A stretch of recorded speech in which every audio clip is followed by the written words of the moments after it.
নাম কি? চিনি। তুমি স্কুলে যাও রোজ? রোজ যাও না? কেন স্কুল যেতে তোমার ভাল লাগে না? স্কুলে কি করায় তোমাকে? রং করায়। স্কুলে তোমার কটা বন্ধু আছে? আমার দিকে তাকিয়ে বলো।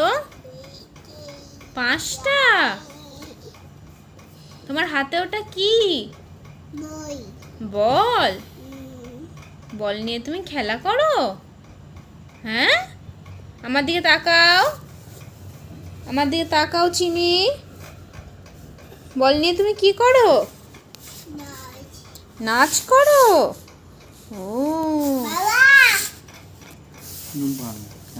চিনি, খেলবে চিনি